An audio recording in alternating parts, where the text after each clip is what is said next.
insightful tips that will help you to take your business to the next level as far as boosting sales and ensuring that your customers have delightful experience in engaging with you are concerned. So I have with me Miss Oriyomi Bamidele, and I would, allow her to take turn to introduce herself shortly. I could see that we still have more people joining. Uche from Lagos. Yes, please. If you have friends that are here to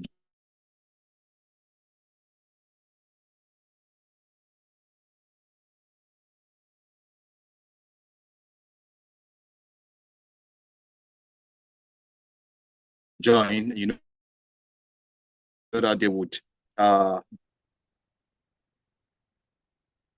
everyone to join. Thank you. So I have here, as I mentioned earlier, Ms. Oriyomi Bamidele, who is an expert as far as sales and customer.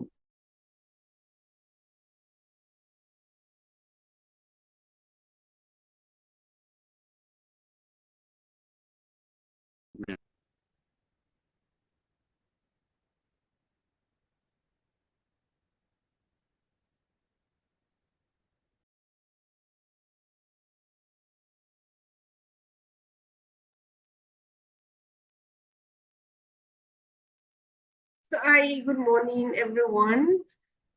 It's nice to have all of us here. My name is Oriyomi Olatunde, country manager at Dukesell, Nigeria. And yes, I'm indeed to share my knowledge and experience so far with you guys, hoping that we all take it back to our various places of work and then maximize them effectively.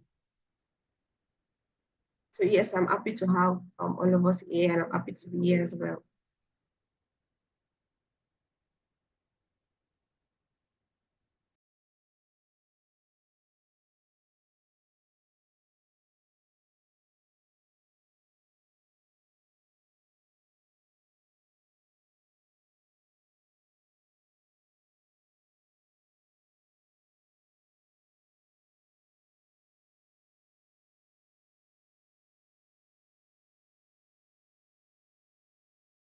Yes, thank you very much, Ms. Oriyomi, for the brief introduction. Yes, if you are just joining, can everyone confirm that they can hear me loud and clear, please?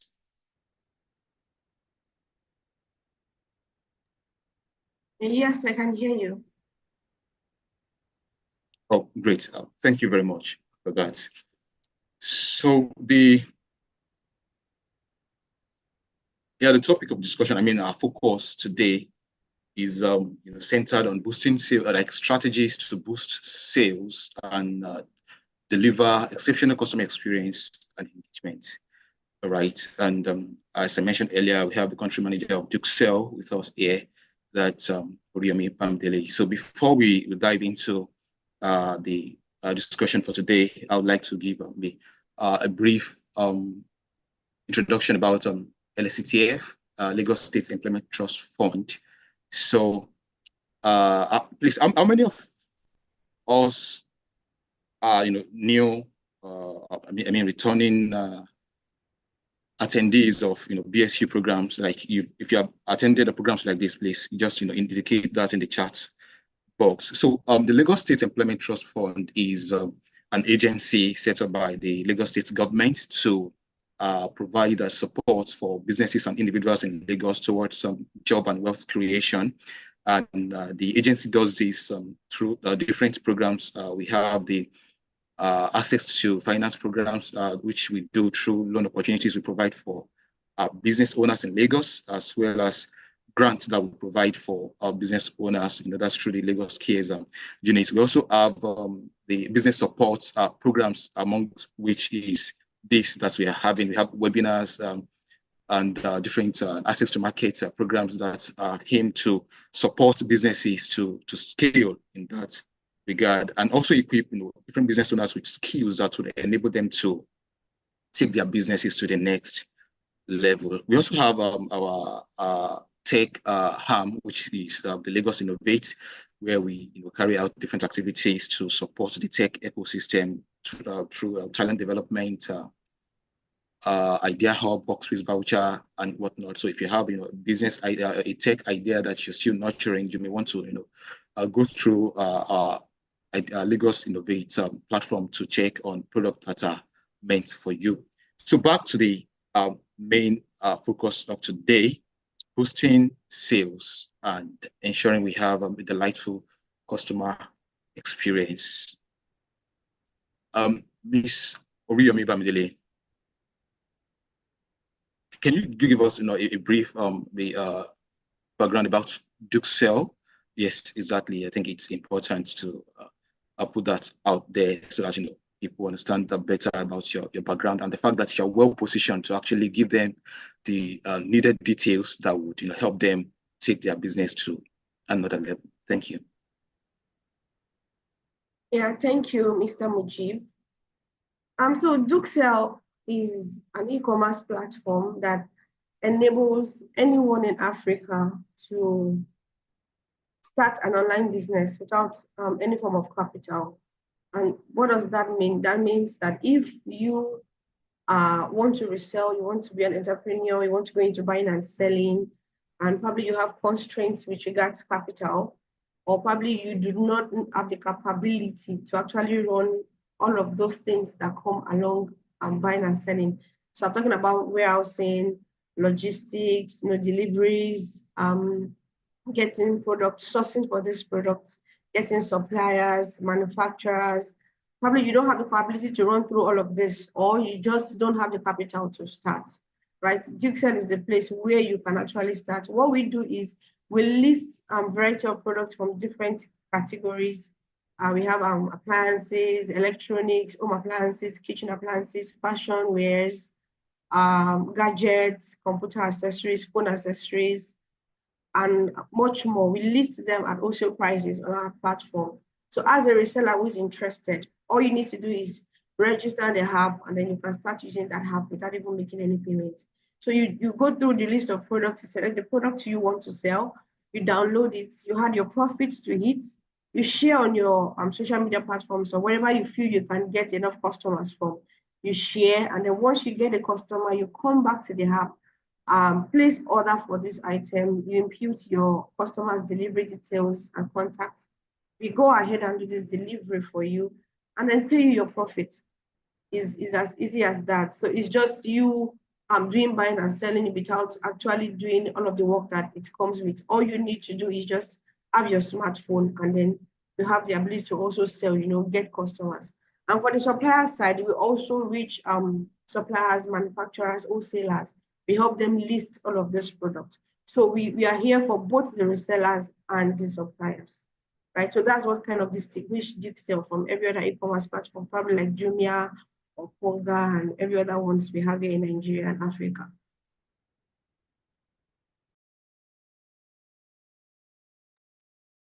Thank you very much for that.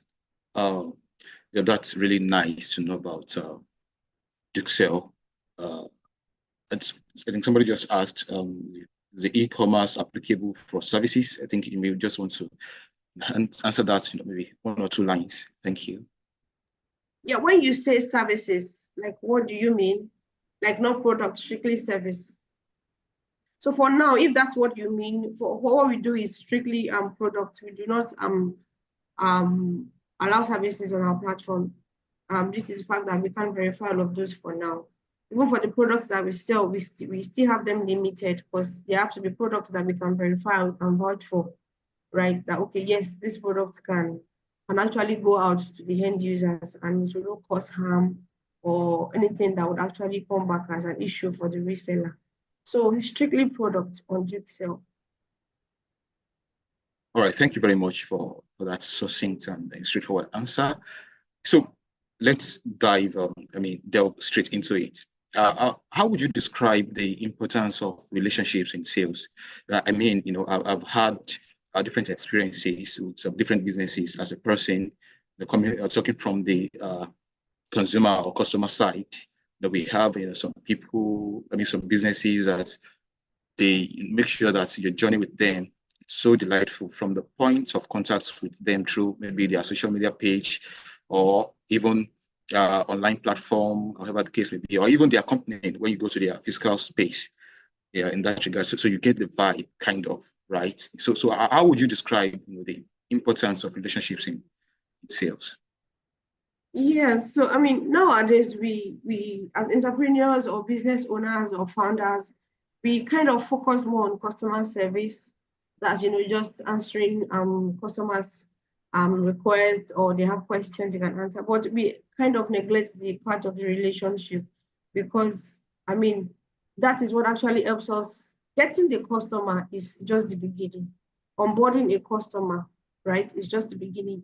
The real work starts when you have to retain that customer, and that's why the relationship is important. That is when you do all you can.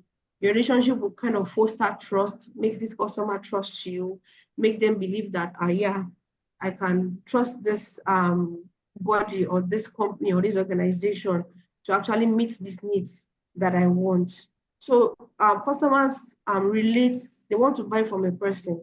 Fine, you might be a body or an organization, but they want to have this personal experience with you or whoever is representing that company at a particular time.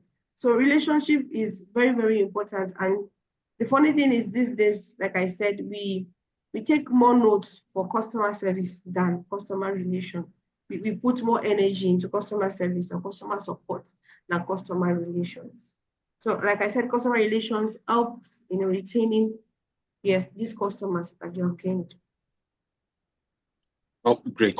Thank you very much. So the real work really starts when it comes to customer retention, because you may not even have the time or the chance to have contact with another customer again. Like you have literally just only one shot, right? Yes, yes. Oh, great. Thank you very much for that. So I think that's even, keys into what Brian Tracy said. He said something that the greatest human need is to be appreciated, respected, and valued. When you make people feel valued, they will do anything for you. And when you say people here, we're talking about customers, inclusive, right? So now you already mentioned that retention is the main challenge, is the main focus when it comes to customer relation, as that would give you an edge and enable you to accelerate your growth as a business, right? Now, how do we build these relationships? Like how? Like what are the strategies and techniques that we like business owners can deploy towards building relationships with their customers? Okay, so first off, before we can start building relationships with customers, we need to know what customer relations actually means, right? Customer relation refers to the methods, strategies, and processes a company uses to build and maintain customer relationship. And customer relations is one of the most undervalued aspects, like I said, of potential business growth or potential business development, right? And so all of this is, I mentioned, is actually needed for this growth and development. And we could also think of who is responsible for building and maintaining customer relationship. Building customer relationship isn't a job that falls on any single team, or maybe just the customer support team, customer service team. Everyone at your company or organization, from customer service to the sales, to the marketing, to even the tech team, if there is one, to operations team, to every single production team, right, plays a critical role in actually building this customer relationship, because the experience that the customer has with all of this team would actually help foster the relationship at the long run, right? But however, there are specific jobs within the customer relationship department that would help with the process. And that is why we talk about building the customer support team. So having a customer support team is important, but every individual in the team has to have those skills, yes, of fostering customer relationship.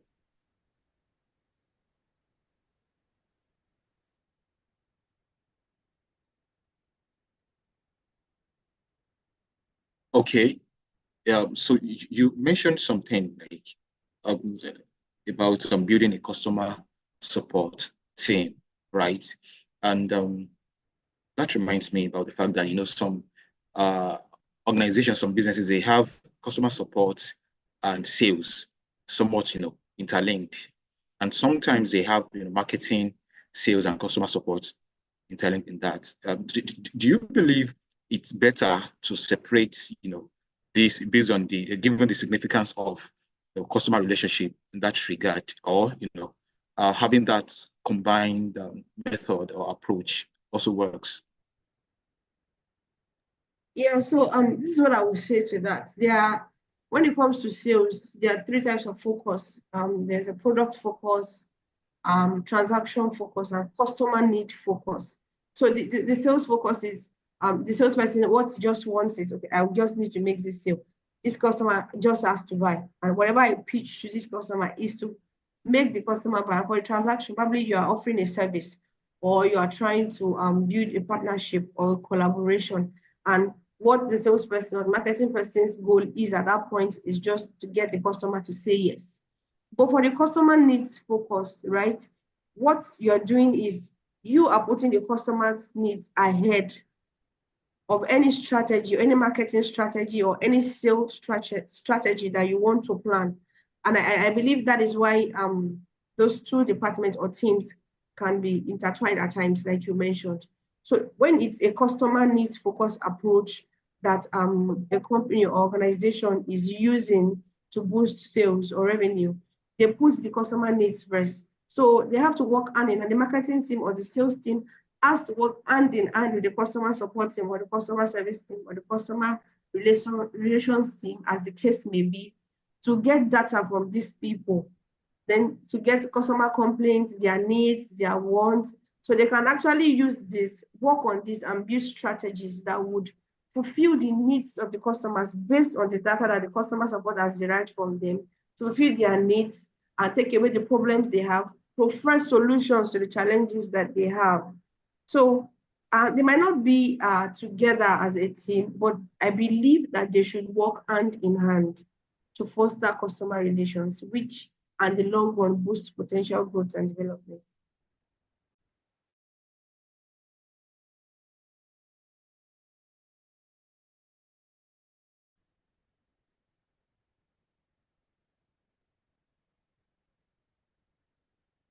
Okay.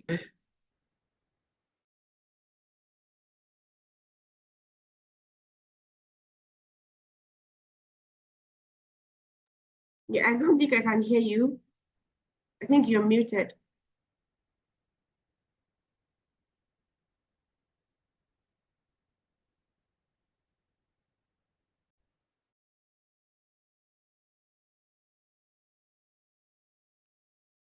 I think my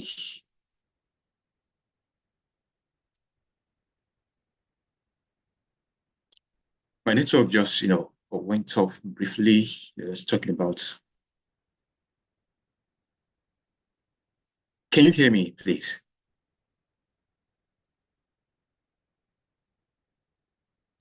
I can hear Yes, you we can now. hear you. All right, thank you very much. It's a challenge, when we talk about customer relationship now. The network service provider have given us networks that are not enough, like strong enough to maintain conversations like this. That's tilting towards something related to poor customer service, I presume, actually. So thank you for that. So the key takeaways, as you mentioned, is firstly, there is a need to build a customer support team, right?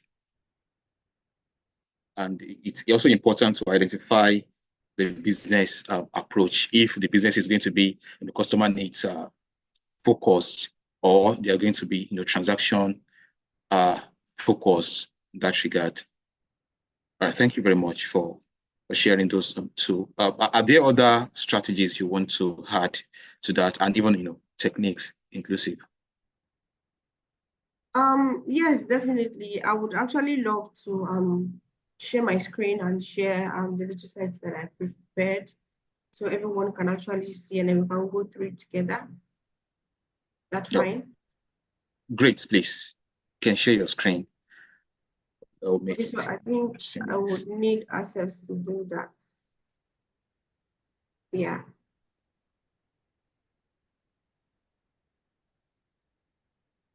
I think you have the right as a co-host already. Yes, I think the co-host has not given that. But yes, I can actually go ahead till we resolve that. It's fine. Just a minute, please.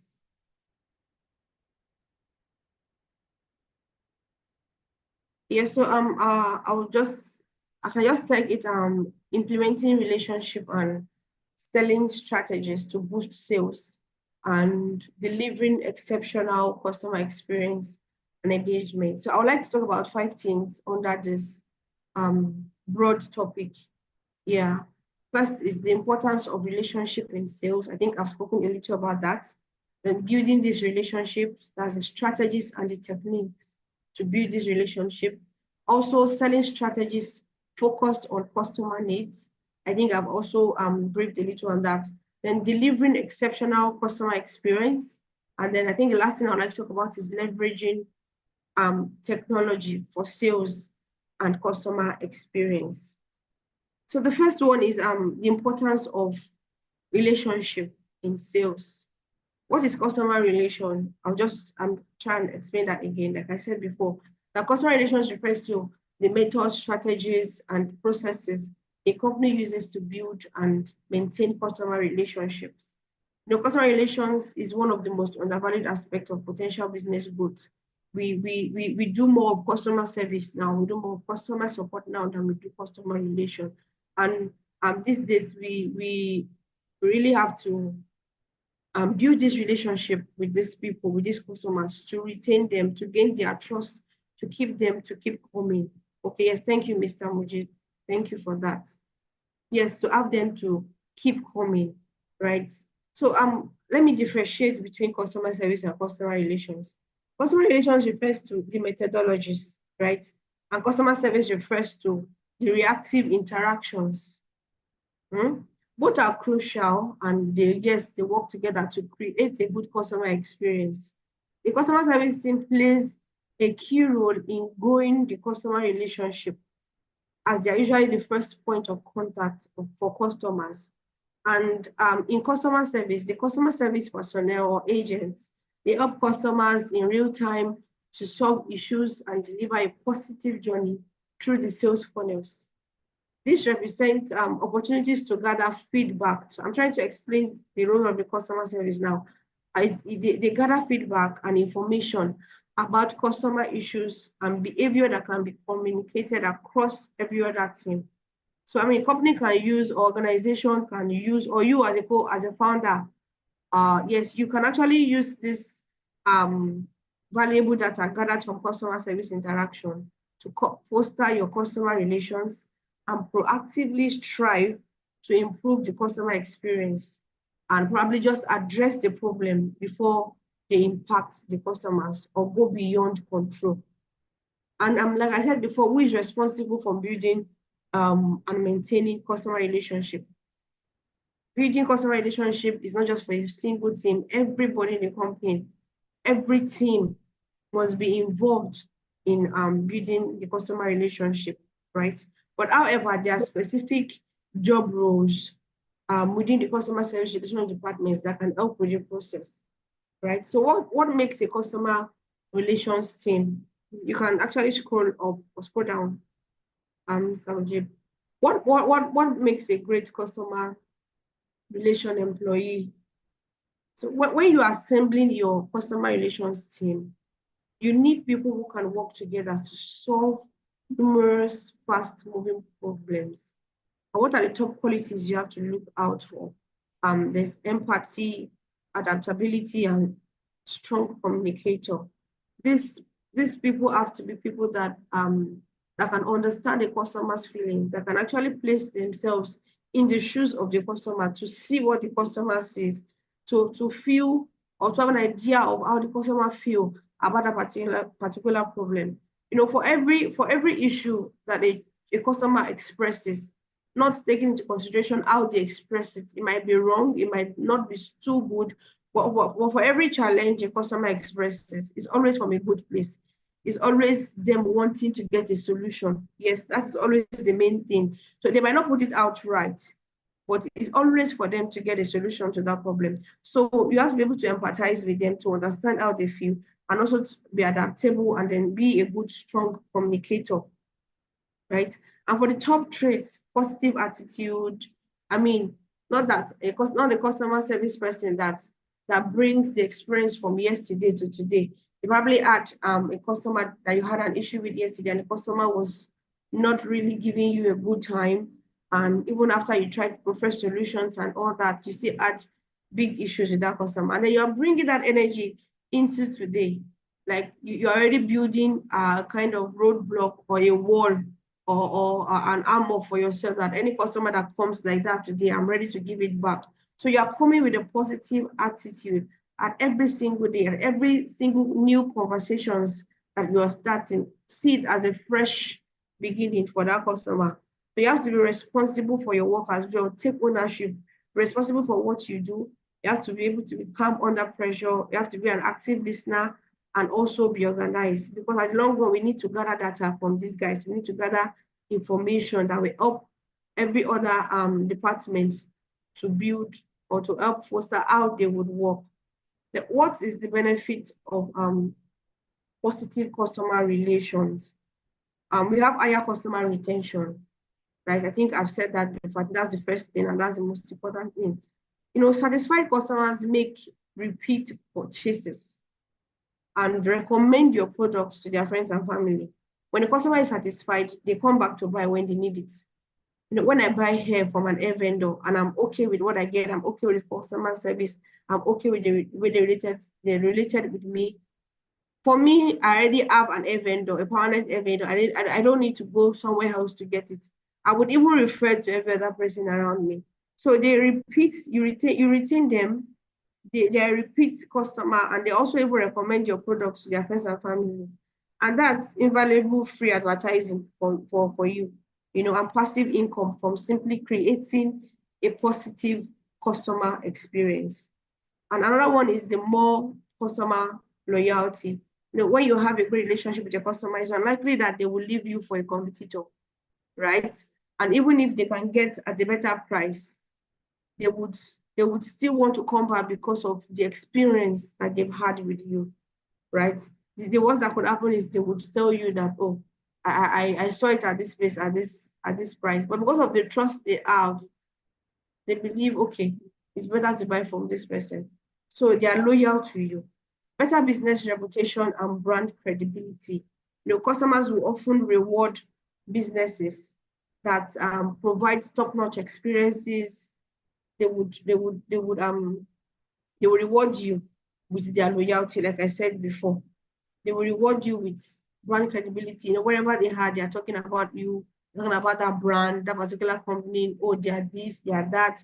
You enjoy their experience. Is smooth.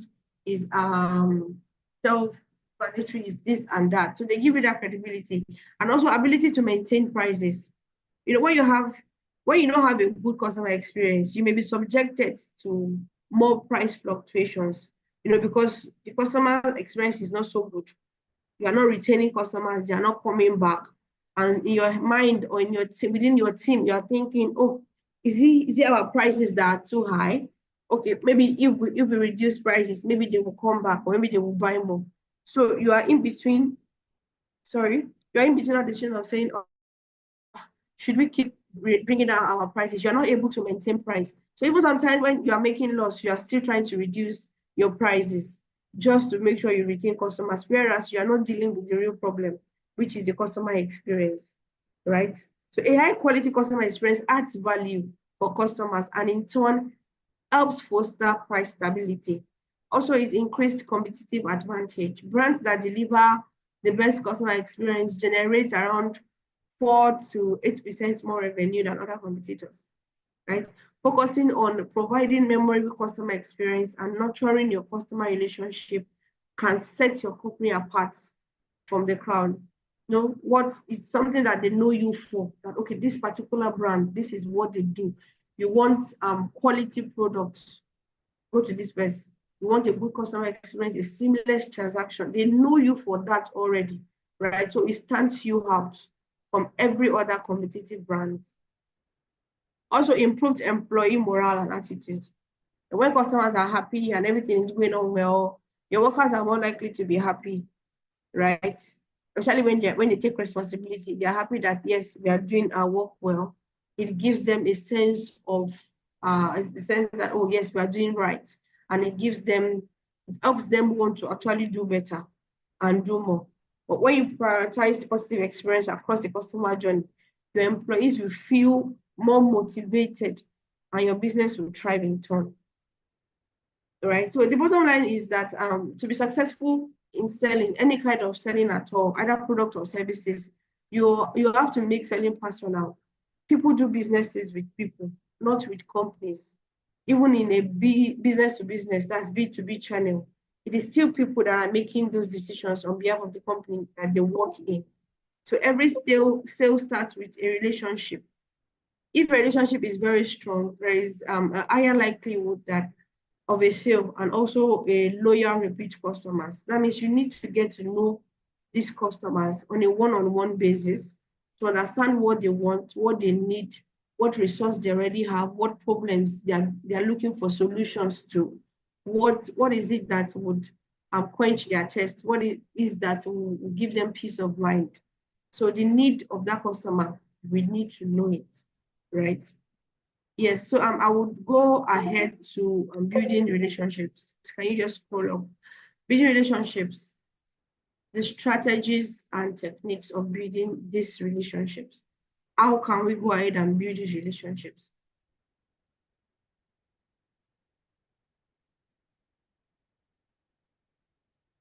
Mujeeb, can you please scroll up? Can you hear me? Yes, I can hear you. So my colleague is the one in charge of the slide actually, so she's scrolling. Yes. Oh, Thank you. okay. So building relationships, strategies and techniques. So first of which, I think we've talked about this, who is responsible for building and maintaining customer relationship? And it doesn't fall on a single team. Like I said, everyone has to work together for to build a customer relationship. Everyone has to play a critical role, right? But however, there are specific jobs within the customer relations department that can help with the process. So if you are looking into building a customer relations team, you have it normally includes 3 levels. That's the CCO, the customer service officer. This person oversees the customer relations team and the interaction between the brand and the customers. Their role is to actually build new strategies for building and maintaining strong customer relationships. They gather data from the customer relations representative and use that to actually build strategies for building and maintaining these relationships that they already have. Then we also have the customer relation managers. You know, they supervise the customer representative and their daily customer interactions. They ensure that these guys are doing their job effectively. And if there's any issue that the customer relations representative cannot handle, customer relations manager should always be on board to be able to handle that. In some organizations, it might not be up to these 3, right? It might just be the customer relation manager and the customer relation representative, depending on how big the team is or how big the organization or the company is. Well, the bottom line is there has to be someone that is accountable for what every other person is doing. There has to be someone who gathers this data and thinks of how to use this data to help maintain these relationships, to help foster a better customer service experience, right? Then the second thing I would like to talk about is how to build positive customer relationships, the tips and the strategies. So building any long-lasting relationship requires nurturing. something that's especially crucial for customer relations. Customers don't want to feel like their interactions are transactional. So taking every opportunity to provide a rich, personalized experience can actually provide nourishment to help your relationship to grow. What I mean is not every product, service, or company can fulfill every every customer's need, right? And that's okay. The secret is just to identify your company, what your company already provides to customers, and how you can do more. So what are the tips that can help you build a positive customer relationship? First is decrease wait time. So reducing hold times will improve customer experience and boost customer satisfaction. Nowadays, customers don't want to ask a question in the morning and they're getting answers in the afternoon. They want like something seamless, something fast. They want to get answers as fast as possible, right? They love when they can easily reach a representative that will quickly resolve their issues. And even when you can't resolve the issue at that moment, you give them that sense of belief that yes, you are working on it ASAP, you're working on it immediately, you're on it, and they will get solutions as soon as possible, right? So investing in a CRM, in a customer relationship management system that offers an omnichannel support, like self-service options or chatbots, can actually help to reduce wait times and even more. Also, meet with customers on their preferred channels. I believe we have an idea of what this means. It could be via mail, it could be via WhatsApp, via call, messaging ads, chatbots, etc. Just ensure that you are meeting up with the customer at where they are comfortable at, right? For us at Dukesell, we have chatbots, which has a 24/7 where you can always ask for questions. We also have WhatsApp channels where you can also reach us. So our customers, that's our resellers, actually reach us at any of these platforms, whichever is suitable for you. So it's your duty to provide channels to your customers and let them maximize the channels they are more comfortable with. You also need to create simple tools for your customers to learn about your product. And most times when you download a new app, you would see some instruction on how to use the app. You want to use this feature, click this, click that, swipe left. So these are simple ways to help customers learn about your product, to make it seamless. And even if they would have an issue using that particular app or product, it wouldn't be too much, right? And also offer self-service option. Like I said before, the chatbot, help centers, also FAQ, yes, frequently asked question pages. You should have a page where you have your frequently asked questions that your customers are used to asking, or they would not do without wanting to know. So gather up all of these questions and give answers to them already. Do not wait for them to ask. Then what you need to do is you provide it, let them go to it and check all of these frequently asked questions. Most customers, after going through these pages, do not even have questions again. As that even if they would have, it wouldn't be too much or take too much time to answer. Also invest in effective customer support software.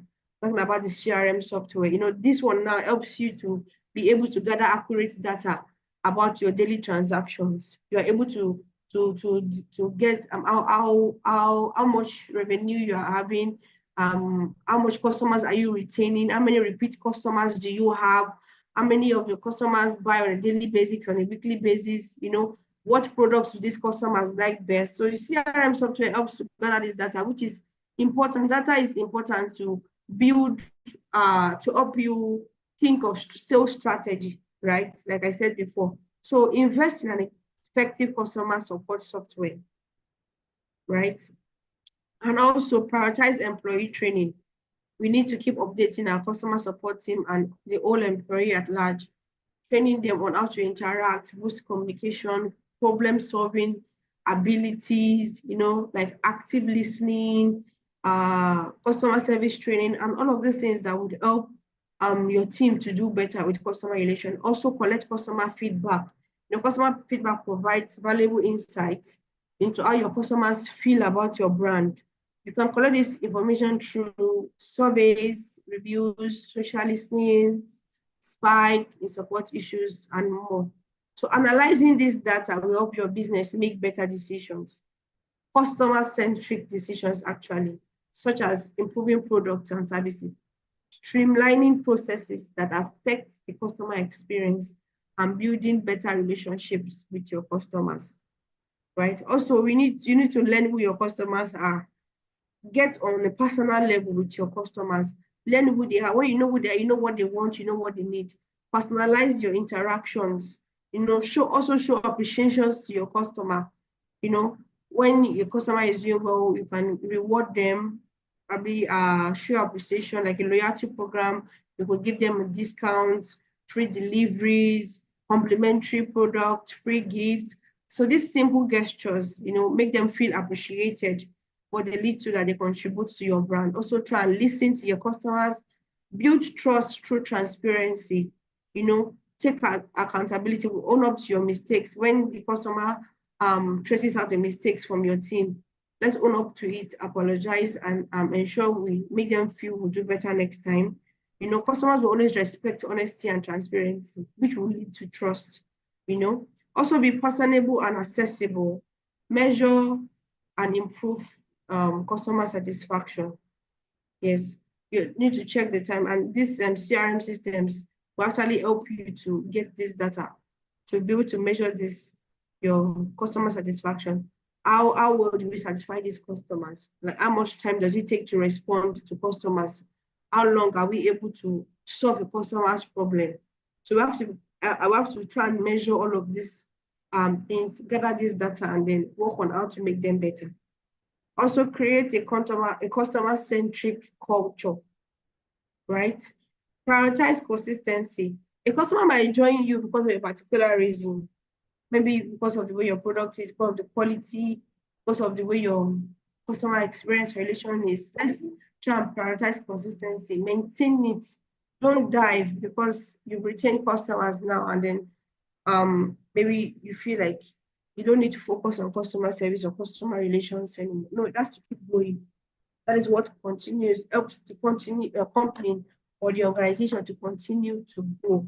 Also form emotional connections. Create a community. It could be a WhatsApp community, it could be a Telegram community, a place where customers can be free to drop messages. Brand identity can be difficult for many people to understand, but plenty of customers use brands as a symbol of belonging to a group. Even something as simple as community forum, where customers can share stories or tips and their experience with maybe your delivery or something that they ordered with one another. It keeps them engaged and they feel like they belong. They feel like they're even part of your brand in some sort of way. So we can create this community for customers. Also share feedback across teams. Yeah, feedback that the customer support team gets. Let's share it across every other team, across operations, across tech team, across the sales team, across marketing team. So let's share this feedback. So every team can use this feedback and structure their own mode of operation, structure their strategies or whatever it is that they need to work on. Then also, I think I've talked about rewarding your customers. Yeah, investing in a fulfilling workplace for your employees. When your employees are happy, they would work well. Provide educational resources for customers and employees. So I think I can use Dukesell as an example. For us, sometimes we even hold trainings for resellers on how to sell, how to get customers, how to get more sales. I mean, it's training like what we are doing right now. We do webinars for our resellers on how to boost sales, introduce them to platforms where they can even get more customers. So, you can provide, if you are selling hair, for instance, or maybe you are selling hair products, you can actually provide education resources for customers on how to maintain hair growth, how to maintain healthy hair, all those kind of things that is attached in a way linked to your brand as well. You can always provide educational resources to your customers in that way. Yeah. So I would like to speak on selling strategies focused on customer needs, right? That's the third thing that we will talk on right now. Selling strategies focused on customer needs. The first question is that think of it as Is your selling strategy approach, your selling approach rather, really focused on customer needs?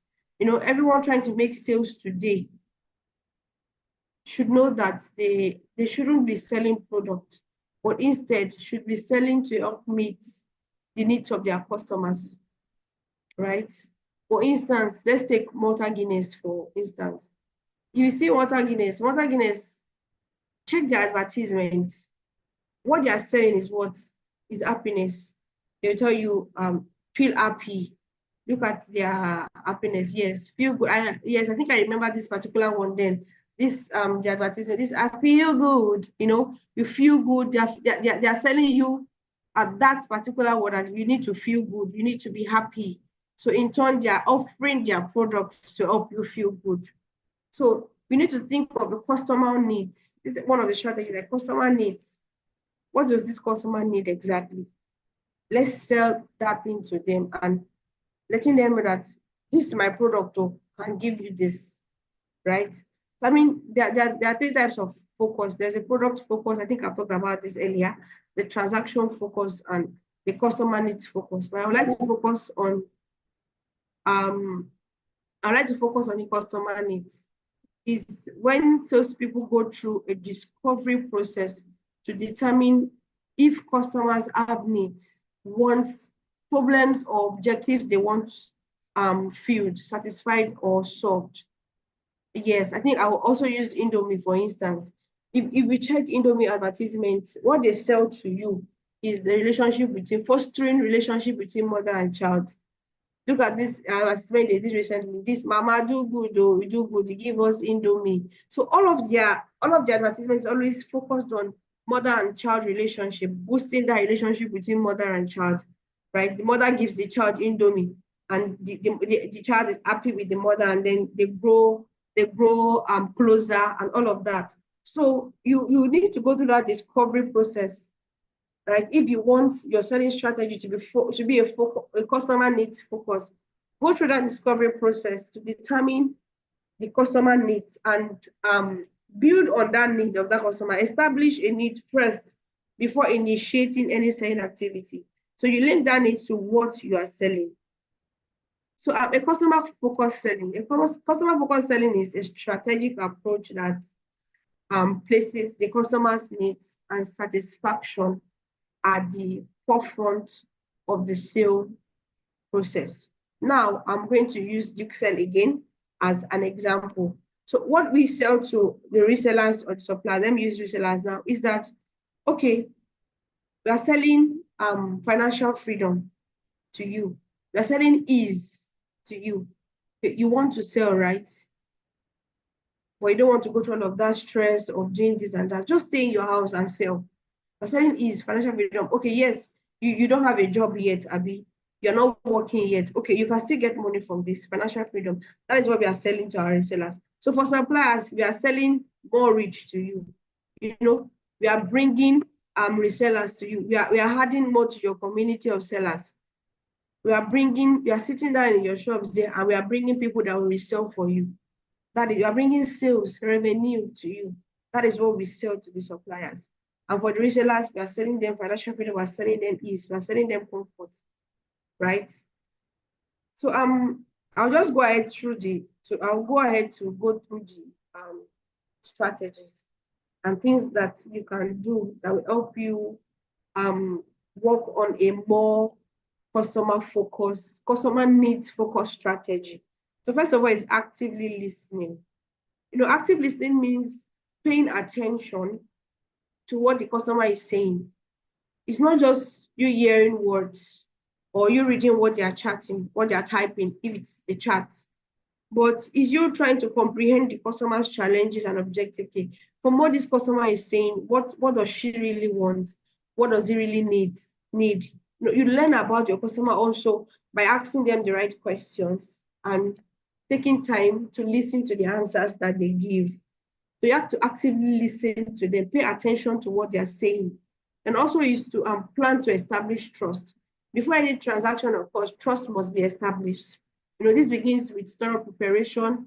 You collate your customers' needs, that's through active listening and customer service, and then you pain points and their pain points rather, then with a clear understanding of how your product can benefit them, you can now offer a solution to them. So that now will show them that you have invested time in understanding their situation, and then you lay a foundation of trust. Like if a customer complains about this issue today, and the next day they are seeing the hub, or your next update, they are seeing a new feature or something that actually solves that problem they complained about. They build trust. They feel heard, they feel seen, and they feel, yes, they feel like, yes, they're part of this team, that yes, they are doing what they actually want. So it establishes the trust between the brand and the customers. Then you also need to create interest. The initial moments of customer interaction are very crucial. You can create interest by presenting a compelling value proposition. That if this is not a product you're selling, if it is a service, or you're trying to pitch for a partnership or something, or a solution to a problem the customer has expressed, show how your product or service can make a real difference in their life and business. So do something that will make them interested in whatever you are selling or whatever service you are offering. Then also handle objections. We should also always expect objections from customers. It's a natural part of sales process. And instead of viewing objections as roadblocks, consider them as opportunities to address the customer's concerns. Sit on those objections. Don't just throw them away and say, oh, that's how they normally do. You can never satisfy a customer. You can never satisfy everybody. No. Sit on those objections. Think about them thoroughly. Listen to it carefully. Empathize with them first. Then provide solutions that demonstrate your commitment to their success. The funny thing is, you might not even be able to provide a solution at that instant, but let them feel that you understand what they mean. You empathize with how they are feeling at that point in time, and you will try to prepare a solution to them. That keeps them calm and trust you. Then we also need to gain commitment. Winning a customer over is not the end, it's just the beginning. Yes, gaining commitment from a customer regarding timeless expectations and implementation process. You have to ensure that they are comfortable and confident in their decision. So winning a customer over is not just the end of the whole thing, it's like a beginning. We need to gain the commitment of the customer. You need to retain that customer, right? And it's this customer focused selling, putting their needs first in all of your strategies. You are doing a marketing strategy, you have a sales strategy, your delivery strategy. Put the customer's needs first, focus on their need. And you will see that at the long run, once these needs are met, or the customer sees that at least you are trying to, it gains their commitment. So in customer-focused selling, right, it's relationship extends beyond the sale.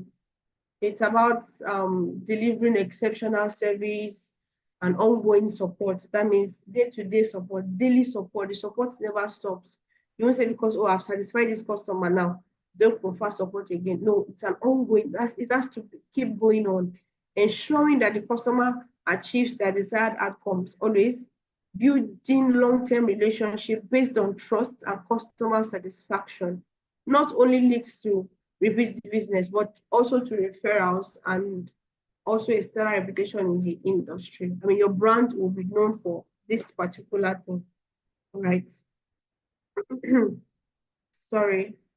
So yes, delivering exceptional, I think that's the fourth thing. Yeah. Delivering exceptional customer experience. So you can scroll up now. What is an exceptional customer experience? An exceptional customer experience, it goes beyond simply, meeting expectations. It involves building meaningful connections with customers, anticipating their needs, and delivering personalized experiences that leave a lasting impression. So customer experience is like a combination of the customer service, customer relation, It's combination of what they experience while placing orders or while making inquiries, what they experience, even up to the delivery. Yes, it also has to do with how the production team went through with their production. How did they go with the packaging? So a customer experience is the whole package. So now we're talking about delivering an exceptional, that means the whole experience for the customer. How do we make it exceptional? How do we ensure that it leaves a lasting impression on this customer? So what does an exceptional customer service entail? Every interaction needs to revolve around the concept of individual value, mutual respect, and a shared vision for your future together as a brand of choice. Let me repeat that. Every interaction you have with the customer has to revolve around the concept of individual value, mutual respect, and a shared vision for your future together if they are to choose you as their brand of choice. So it starts with engagement that is frictionless and convenient. That's what it starts with. Using the channel that makes the customer most comfortable, like I said before. So this means offering simple multiple channels for communication, such as phone, emails, chats, or even social media, and ensuring each channel is staffed by knowledgeable and friendly representatives, trained representatives. Also, customer wants the process of doing business to be simple and straightforward. When issues arise, they want to rectify them in real time. In fact, most these days, customers want it like right now. They want it rectified right now. And even though the truth is, some issues might not be rectified immediately, but you give them that sense of assurance that you are working on it already. So giving the customers resources to figure out things on their own, also using self-service portals will also grow a great way. Then continuously measure and improve by gathering feedback from customers. I think I've also mentioned this. This is very important. We have to gather this data, measure it. Like, how well are we doing? Gather feedback from your customers. You have to track your key performance metrics. How are we doing this week? How did we do with customer satisfaction? Yes, compared to last week, what is the difference? What did we do wrong this time around? And using data, we will make improvements to processes, products, and services. So when you gather this data, it could be that it's not even your products that is the problem, or it's not even the customer service. It could be the delivery person, the person in charge of your deliveries that is a problem. But if you don't gather all of this feedback, all of this data, and analyze them, how do we face that challenge? So you are trying to solve a particular problem of customer retention, and you are hammering on the people in the production team, or you are hammering on marketing, or you are hammering on sales. That why are you not making sales? But then it's the delivery person that is chasing the customers away. So gathering data, yes, and analyzing this data will help you to know where the problem is coming from exactly, and then you can refer solutions to all of these problems. So what are the tips for delivering exceptional customer experience? Today's customer customer expects companies to understand their needs. You know, when a customer sees your brand and they come and ask questions, when they come to your DM, they already expect that you understand what they need, in the sense that they need quality, they need to be attended to in real time. They just need your whole attention. And they also tailor their interactions with regards to that thought or opinion they already have in them. So the elements of delivering an exceptional customer experience may seem obvious. I mean, we all know that, of course, we should make the customers comfortable. We know that, of course, customer service should be top-notch. Customer support should be top-notch. But it's surprising how many companies or entrepreneurs or brands or founders or business owners often fail to adopt even these obvious experiences, to adopt them consistently. Some even adopt them, right? We have a customer service team. But how well do we build this? How do we train them? Do we even focus on this customer service team? Do you oversee? Do you hold them accountable? How do you draw data from your customer service team? How do you hold them accountable for what they do? How do you monitor the work that they do? So it's not just about knowing all of these things. In delivering an exceptional customer experience, you have to be able to adopt all of these things consistently. Something you have to keep doing, something you have to keep working on.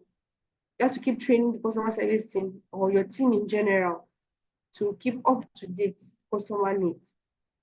So I'll just ask us to consider these tips. The first one is to offer excellent customer service, provide a personalized experience, offer convenient options, and then focus on your quality. All of this would actually help in delivering exceptional customer experience. Now we have compared customer service to customer relation. I would also like us to compare customer experience to customer service, because like I said before, these days we focus just on customer service, customer support, and leave every other thing like customer relations and experience apart. So it's important to specify that customer experience is distinct from customer service. Though important, customer service is only a single opportunity for interaction, specifically the point of interaction where an employee provides a service to the customer. Customer requests for this, the employee answers, right? So for customer service, it occurs during direct interaction between a customer and a representative of a business. It involves the act of supporting or advocating for customers as they inquire. You know, as a customer service, you should be able to also hold other team accountable to what they're supposed to do. So you are there as an advocate for your customers, you know, for your customers before every other team in your organization. So as they inquire, purchase, or troubleshoot the product or service. So it's usually owned or managed by a single part of business. But for customer experience, right, it encompasses a holistic experience that touches all parts of the company. I think I've mentioned that. So it has to do with what the customer can say, reports the customer can give concerning their whole experience with your company, either your customer service team or your operations team or your marketing team, your sales team, or the team they meet on social media, or the person that even goes ahead to do the delivery, or the person that even goes ahead to confirm the order. So it ranges from the top of the sales funnel to the bottom, from advertisement to personalized follow-up communications. So every employee and business representative has an opportunity to improve customer experience. It is not just left for the customer service now. Either you're in the production, you have to ensure your production is QA guaranteed. Yes, quality assurance guaranteed.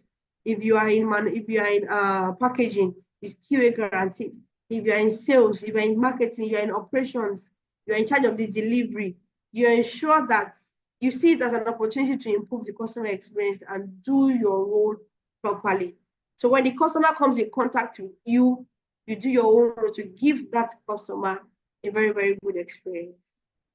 So in conclusion for this, I think customer experience is the total package of what the customer can view your whole organization as, right? And most times, customers might even often forget the good experiences and leverage on that simple issue or that simple mistake a particular team member did, or the way a particular team member spoke to him or her, and then the leverage on that, right? So I will go ahead to the fifth thing, which is leveraging on technology for sales and customer experience. Yes, I mean, the tech-driven sales landscape. We all know that we're in a digital age, and customers are more informed and connected than ever before. They expect seamless experiences, personalized interactions, quick responses to meet their demands. And businesses must leverage on technology at every touch point of the sales journey. So the first thing that could help you leverage on tech, like you could leverage on, is CRM systems, which is the backbone of sales. So the customer relationship systems are like the face of modern sales. They enable business to manage and analyze the customer data effectively, providing invaluable insights into buying behaviors and preferences. So I think I've also explained this earlier. If you have an effective CRM system, you easily gather data and analyze your customer effectively.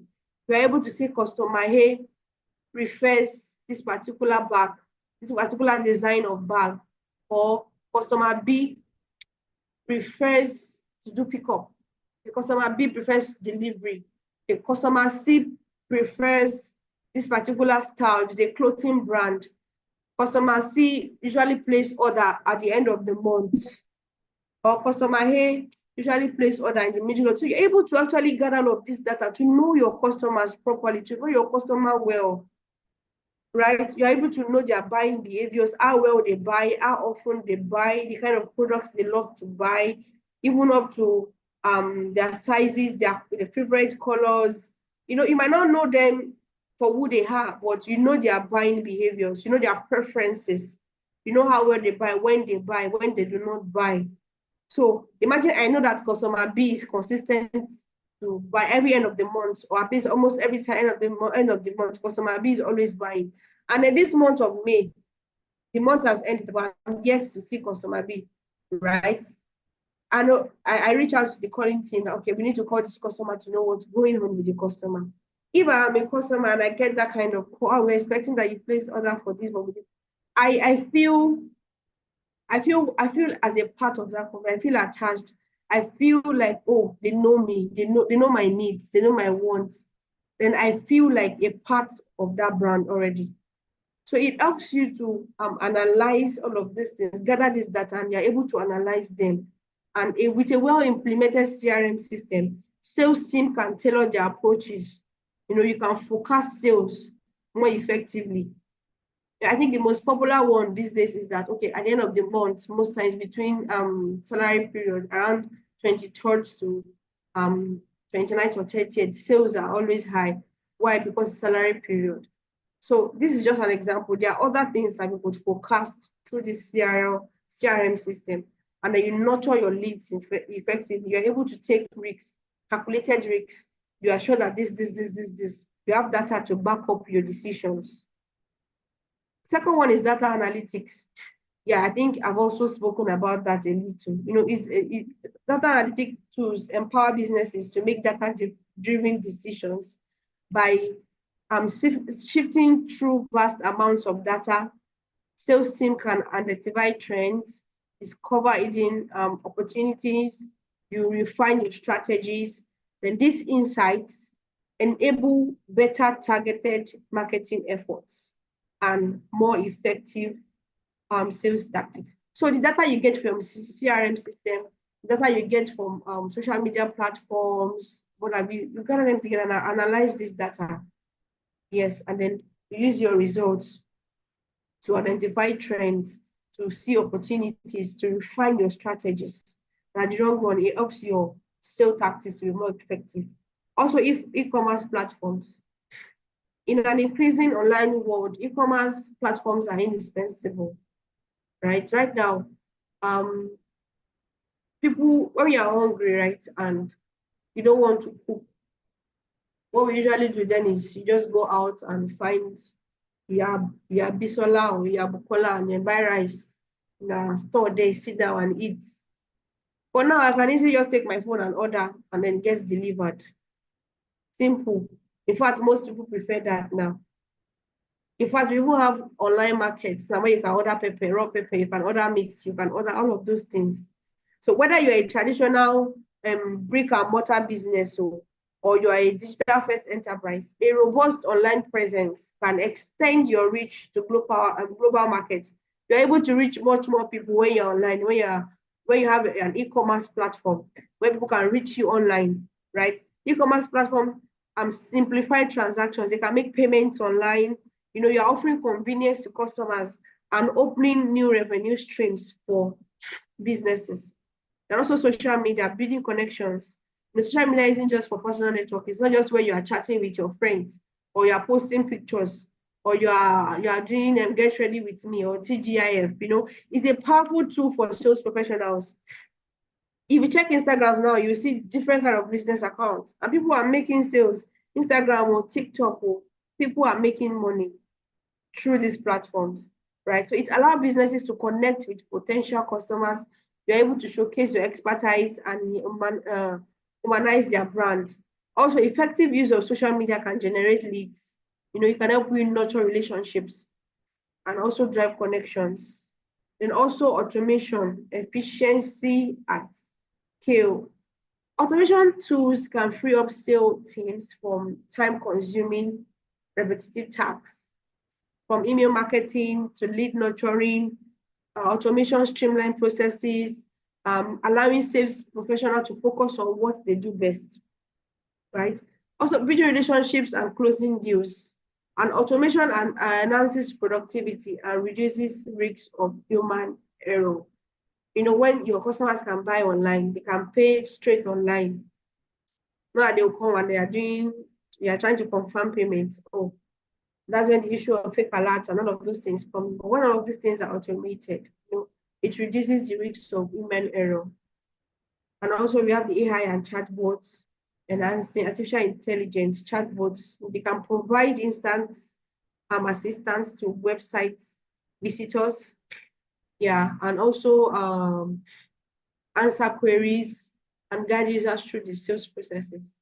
AI-driven chatbots enhance the user experience and also improve response times and potentially increases conversations. So we cannot look down on technology when it comes to sales and customer experience, because these days that help to reach much more customers, that help to give customers a better experience. And now that people are even into technology, most people now want to do this online, they want it automated. It helps to boost sales overall and customer experience. So, in conclusion, in today's hyperactive, competitive business environment, embracing technology isn't just an option. It is not an option. It is necessary. It is a necessity for sales success.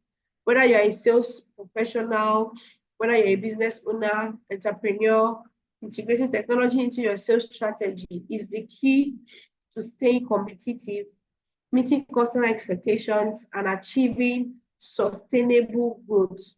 So that means you can actually grow and not sustain that growth, and they are just there, but you have to keep growing, right? By investing in CRM systems, enhancing the power of data analytics, establishing robust online presence, leveraging social media, automating repetitive tasks, and exploring the potential of AI and chatbots, you can position your business for success in the digital age. So let's embrace the technological revolution, and then you watch your sales soar to high heights, right? To high heights, right, rather. So yeah, I think I would just give room for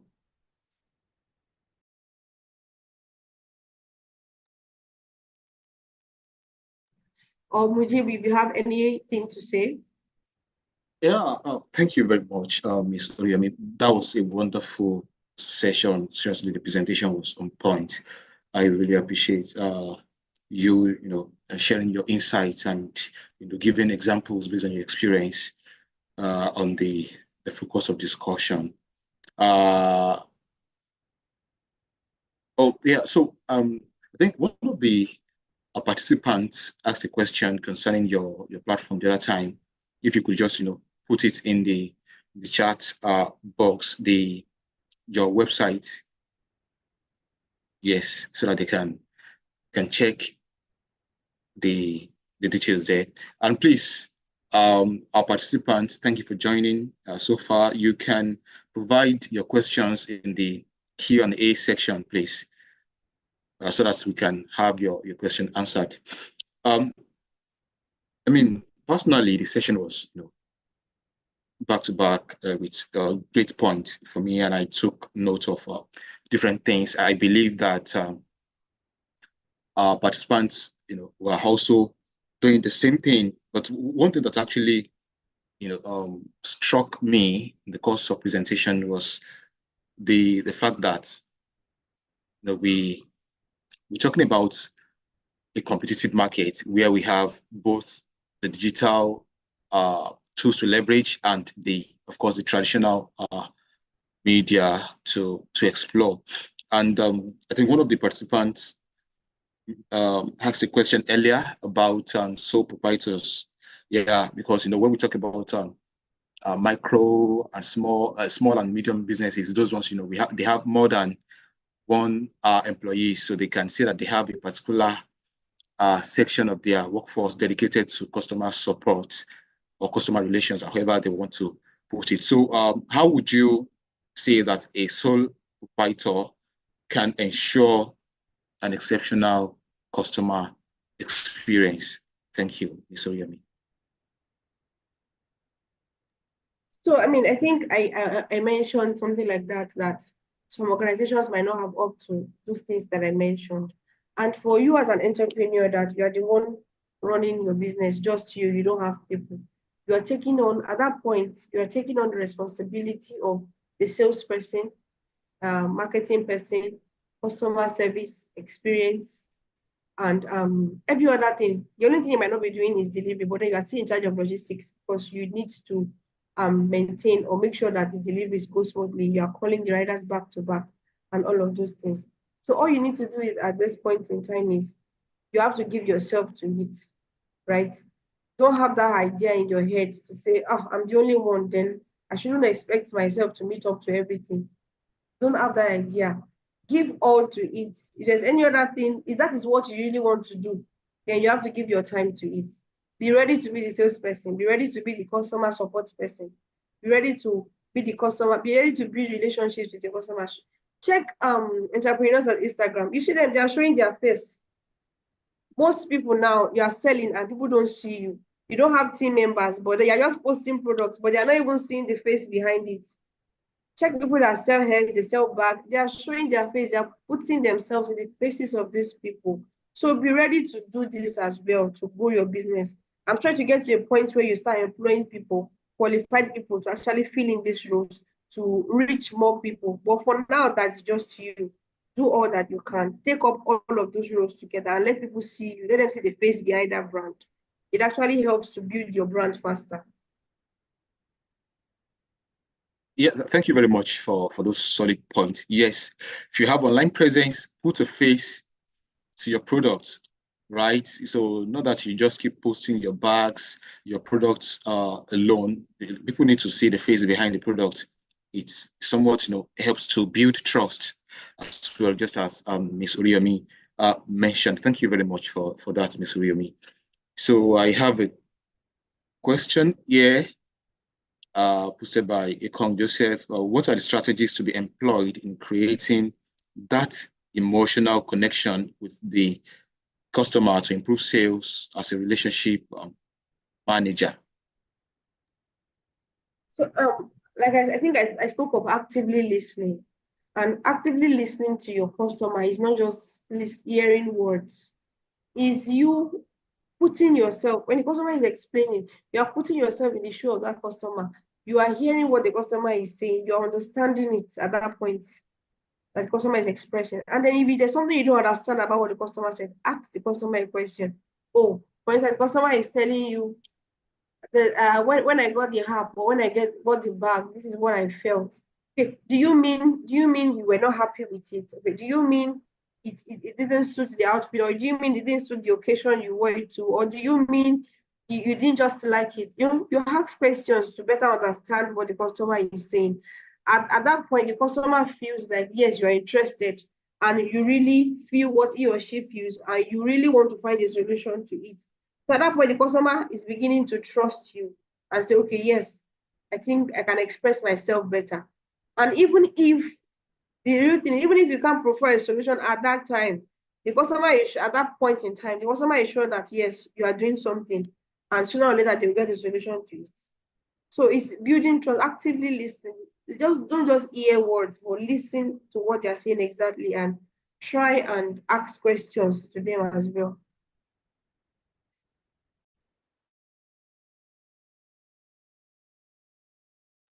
Yeah, great point. Thank you very much for that elaborate answer. Yes, active listening and being empathetic. Yes, it's one thing to just listen. It's another thing to listen empathetically so that, the customers understand that you feel their pain and you're literally putting yourself in the shoes of the customer. Thank you for that clarification. So we have another question here, but please, participants, it would be nice if you could make use of the Q&A option on your app rather than posting the questions in the chat box. And please, if you've not responded to the survey questions that popped up about your opinion on the insights from the session, we're trying to collect feedback through that so you can quickly respond to that. Yes, so we have this question about how can one regain lost customer? Maybe, there was misapplication of an approach or strategy at some point because of engaging that customer. So how can a business owner or the dedicated customer support official regain lost customer? Thank you. Yeah, so I think the first thing is to not make that mistake again. I think whatever mistake you made, whatever it is that happened that made you lose that customer, don't let it happen again. In fact, improve on that particular aspect of your team or your brand and make it so visible. Put it in every other person's faces that, oh, you have improved on this in this area or in this aspect of your brand, that it is even the other customers that will start talking about it. And then whosoever it is you have lost years from that. Because at that point, even the customer does not want to hear anything you have to say when you lost them. They don't even, it's like you have lost the trust they have in you. So they are not ready to hear you. But when they hear it from another person, another individual, another customer, and is actually hammering on the kind of experience they had, but this customer had a better experience, they are likely to come and see if it's true. They're likely to come back to check and say, oh, has this person improved? And like I said, I think I talked about receiving objections as well. When we receive objections from customers, let us see it as roadblocks, or you cannot satisfy everybody. Analyze the objections. How did we do it? Why did it turn out to be like this? What can we do better? And how can we bring this customer back? Then you go back, apologize to the customer, but then the customers can tell you no. But then when they see other people, like I said, commenting or expressing their happiness in that particular thing that got them angry in the first place, they want to come back and see. So work on that thing exactly. Make sure it's better, and it will make it much more better than it should be. I think customers, your customers will actually bring those ones back, not you yourself.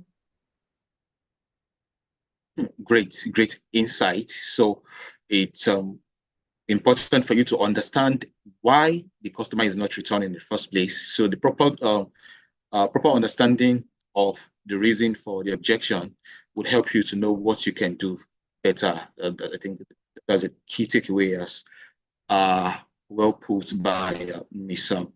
Oriyomi in that regard. So we have some other questions in the Q&A section. We have, is there any other way to gain more customers on social media without spending much on running ads?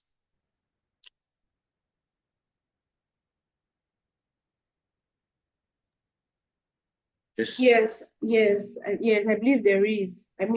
Even some people on Instagram right now that they tell you they don't run ads, that they've tried running ads and tried other things, and they believe what they did is quite better than running ads, right? So you creating engaging content would actually help you.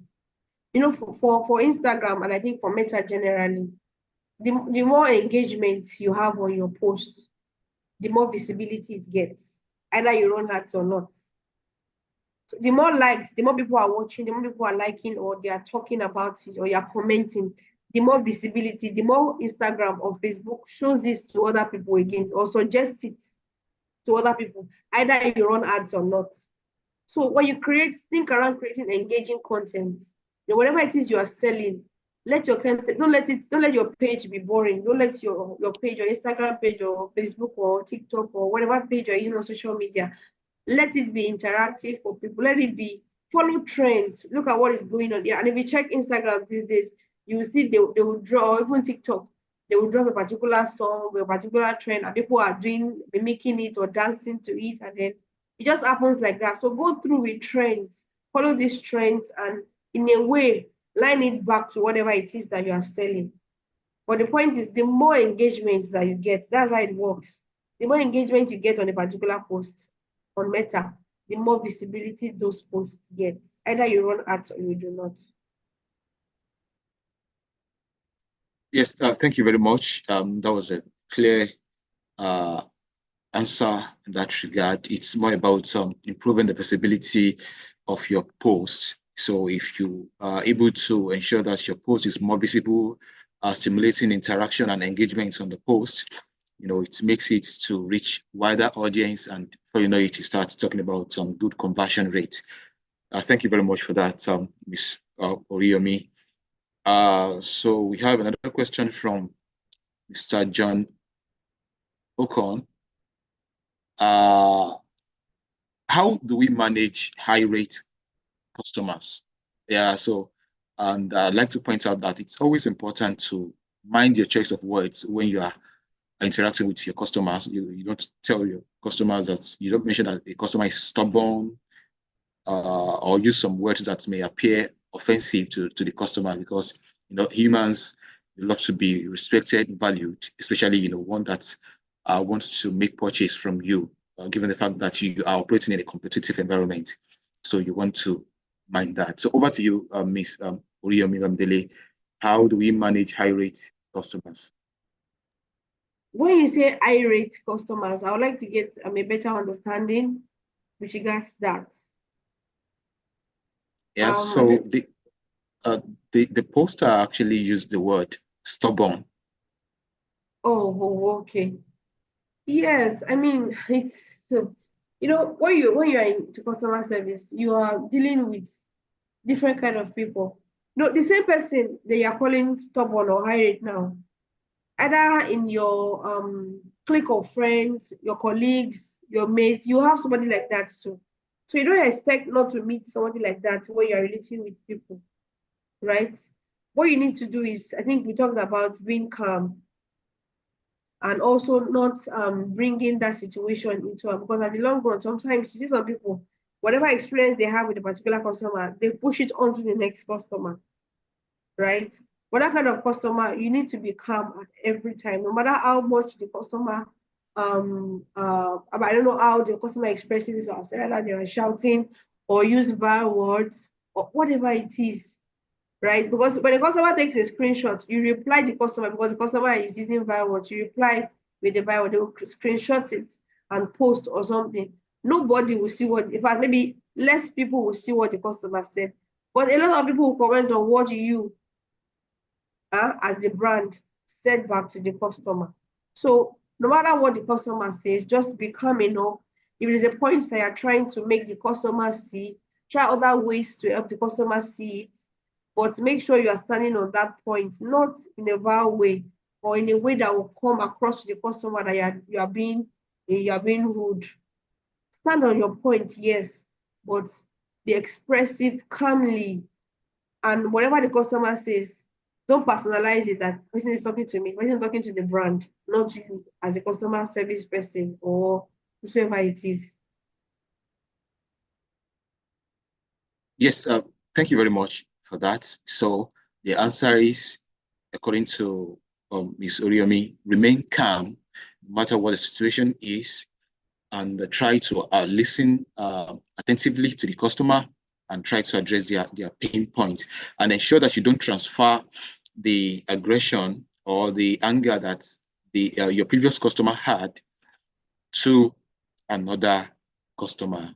You're there to meet their need, and get paid while doing so. So you want to ensure that you're as calm as possible, and uh, carry out, the tasks they need you to carry out so that you can help them, however the case may be.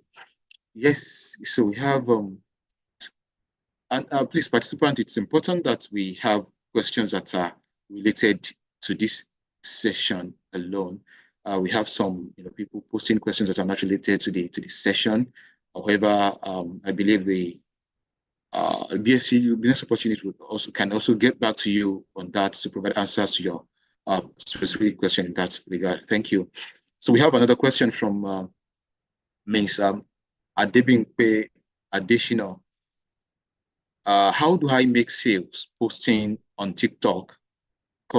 Because I see TikTok as more for the younger generation, given the fact that they show their dancing skills and all that. So before I leave the question to be answered by Ms. Oriyomi, I'd like to say that it's always important to know your target audience, right? And of course, we have different generations. We have our boomers, we have a Generation X, we have our millennials, we have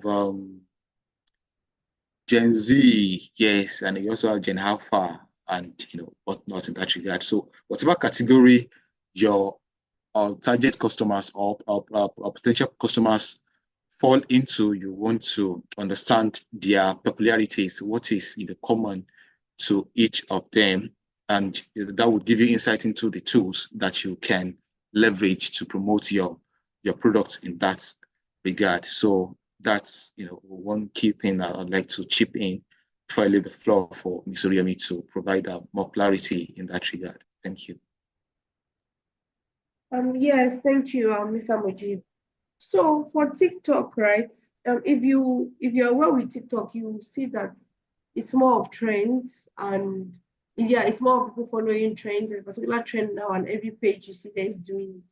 I would say that if you are looking to promote your brand as a brand, not an individual, not that you won't have a TikTok account, but have a more stand on Instagram. That is where you can actually show yourself more as a brand. But if you are looking to reach younger people, like you said, and you don't want to follow trends, you want to use that trend to sell your market, this is what I'm selling, you can go ahead and use TikTok. Do the trends, like I said, let them, just to increase your engagement, increase your visibility, let people know you. But then you want to show yourself as a brand. I would not advise that you do that on TikTok. As a brand, please go with Instagram, right? Or Twitter. Yeah, those ones are better. But then TikTok will actually help you get more engagement. That's just the truth. They help you get more visibility when you follow those trends, all of those songs that they do. Yeah, and then most brands also use TikTok influencers, not that they themselves are using the TikTok.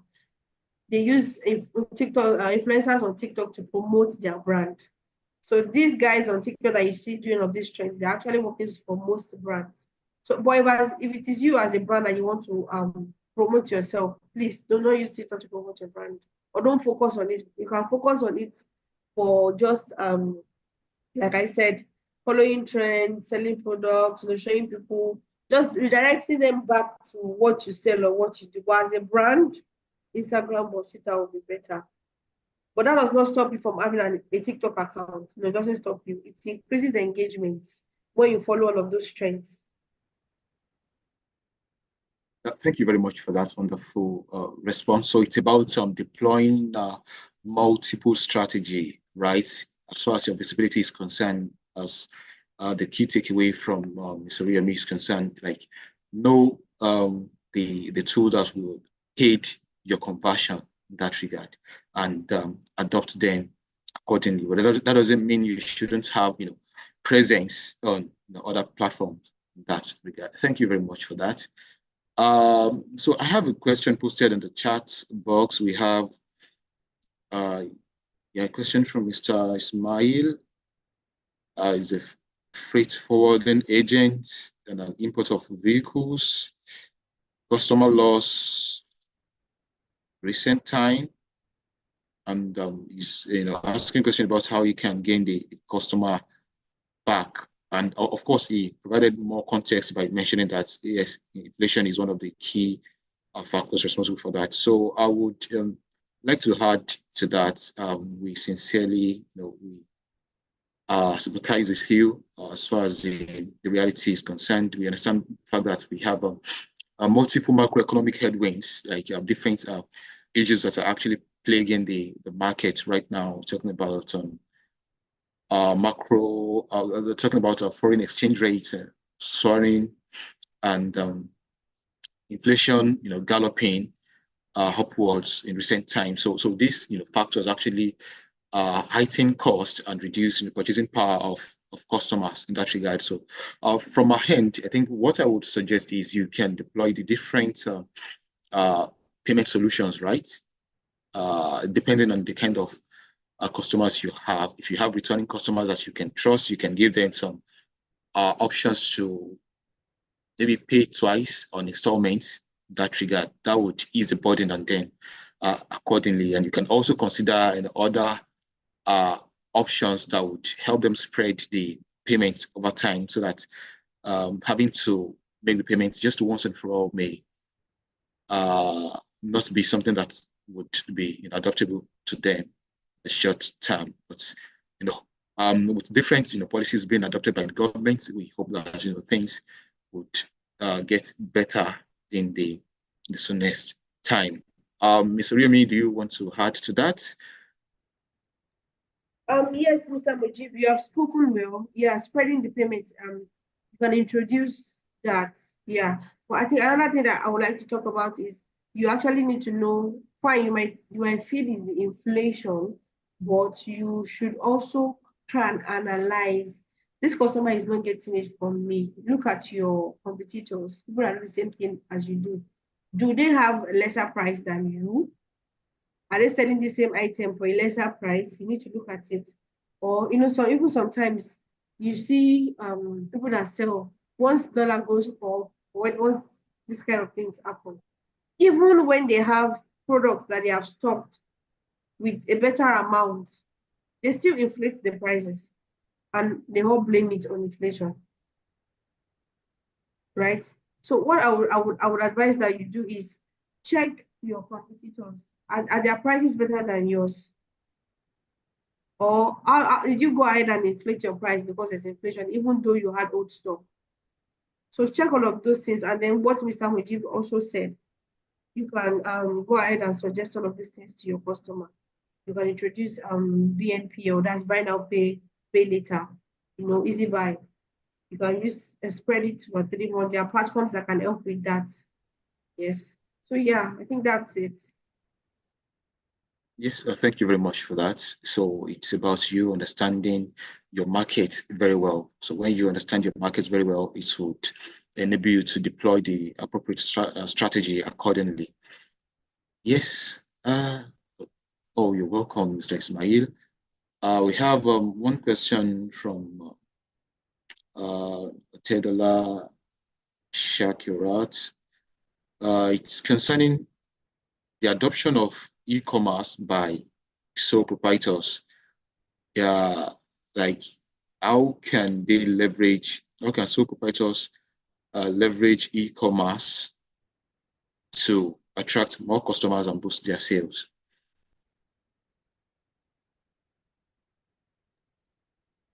When you say leverage e-commerce, I mean, that means probably you getting an online presence, or maybe a website on a hub, because e-commerce is online marketing, online selling. That's what e-commerce means.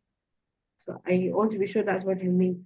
But if it's leveraging e-commerce, that means if as a sole proprietor, like I explained during the session, you need an online presence, not just the social media thing, but a website or even an app where people can reach you, and something that is automated and kind of seamless. So if there are developers that will do this, not you're thinking about maybe the expenses or how it will, you can start from WhatsApp. You're doing adverts and people can place order on WhatsApp. Don't just sit where you are. If it's food you are selling or handbags, don't just sit in your shop and expect people to come. You can start from WhatsApp, from a WhatsApp status, start posting. People are seeing it, they're ordering on WhatsApp, not until they walk into your store before they can buy. They can order via your WhatsApp. And now, thank God, WhatsApp has business accounts. You can create WhatsApp business. You can create WhatsApp business, you know. People can order on WhatsApp. They can order via your Instagram accounts. Like I said, also, all these platforms are not just for posting pictures or posting all of these things. You can maximize them. So gradually, you start getting more visibility. This person buys from your WhatsApp status, tells a friend, tells a family, they come. From there, you can gather funds to actually have an actual website or hub where you can also reach much more people. So I think, yeah, that's it. There's no excuse that you don't have money or you don't have this to get an app or website. Start from what you have. You have WhatsApp, you have Facebook, you have Instagram. Start with that. Yeah, great. Thank you very much for that response. So I guess to add to the question also, I think, sort of seeks to know about how one can leverage e-commerce advertisers. Yes, and probably you may want to chip in how they can leverage a platform like Dukesell as well to further, attract more customers and boost their sales. Yeah, thank you, Mr. Oriyomi. Okay, when you say e-commerce advertisers, I would assume you mean influencers. Is that what the person means? E-commerce I don't. advertisers. I'm not sure that, but of course we understand the fact that there are different advertisement tools that can be used as far as e-commerce is concerned. Yeah. Yes, we have platforms that just post link to your banner, your website. We have those that they engage the services of celebrities and influencers in that regard. So you may just want to take everything holistically, and the prospects of even adopting a platform like Dukesell to help them scale. Thank you. Yes, so I mean, with regards to what Mr. Mujeeb said, right? I think I explained from the beginning that Dukesell is a platform for both resellers and suppliers. So if you are a manufacturer or you're an wholesaler, for instance, of course, Dukesell is a place for you. We list products for manufacturers and wholesalers, not retailers. No, I mean wholesalers, because we need to make the prices of these items as good as possible, as low as possible, so that people can resell and add their own profits to it, right? So if you're an wholesaler or manufacturer, right, you can always list your product on Dukesell. It's free, you do not charge for it. And if you are a reseller too, or you're an entrepreneur, that you don't have capital yet, you can't start a business yet where you're looking into, you can start with Dukesell. Yeah, download on iOS Dukesell or Google Play Store, download, you register. It does not require you to make any form of payment. Register, you have access to a variety of product categories, electronics, fashion items, household appliances, gadgets, computer accessories, phones accessories. We have a lot of categories there, So just download these products, post them on your platform, WhatsApp, Facebook, Instagram, add your profits to it. Once you get the customer, come back and place the order. We do the delivery for you, right?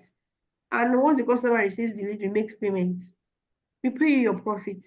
And the good thing is we even do payment on delivery in Lagos, right? Just to ensure trust. Some people will tell you, how would they trust you that you will bring their product since you're not well known, right? So we do payment on delivery within Lagos, right? Customer sees the item and they're satisfied and they make payments, and we pay you your profits.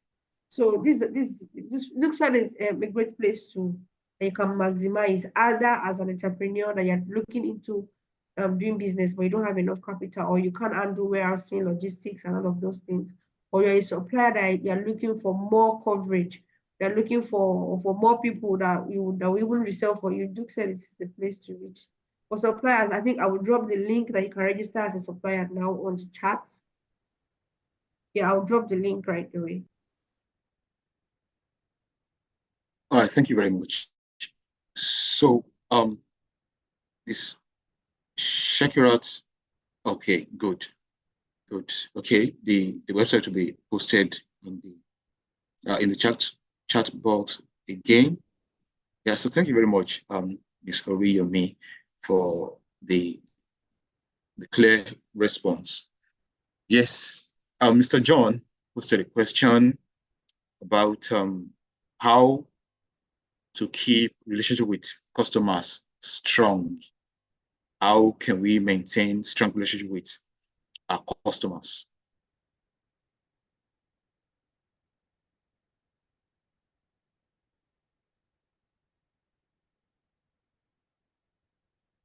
Yes, so I think I have mentioned that during the session. There are tips and strategies to maintain a strong relationship. First thing is you need to, for your strategy for sales and marketing, right? It has to be a customer need focus. The customer needs to see that you are putting their needs first, right? So whatever decision you are making, as maybe you are trying to look into your promotions for the month or the marketing strategies for the month, let the customer needs be first. Let it be based on you meeting the needs of the customer. That means you have, first of all, gathered data from your customers via the customer support team, gathered their needs, their challenges, the problems they face this month. And then you're going into the next month and you're offering solutions to all of these problems, right? And then you relate with your customers on a personal basis, right? It could be a B2B or a B2C, but then it's still the customer still wants to relate with the person. They want to relate with an individual. They want to feel like they are being heard. They want to see it as a real relationship that they have with somebody. So you have to come on a personal level. You have to be empathetic as well. You have to always be there, show them interest, give rewards. Yes, I think I have mentioned that when a customer is loyal, give rewards. It could be free delivery, it could be discounts, it could be free gifts for a particular maybe amount that has been ordered for. It could be what else? What, just think through. It could be coupons, yes. So all of these loyalty programs would also help to maintain relationship. Also gather feedback. Once in a while, you can call your customers that, okay, this, that, just wanted to check on you and how you're doing. You didn't place order this week. Hope everything is fine. We do that here at Dukesell. We reach out to resellers once in a while to see what's up with them. So all of these things help them to build trust and make them feel like as if they are part of your brand.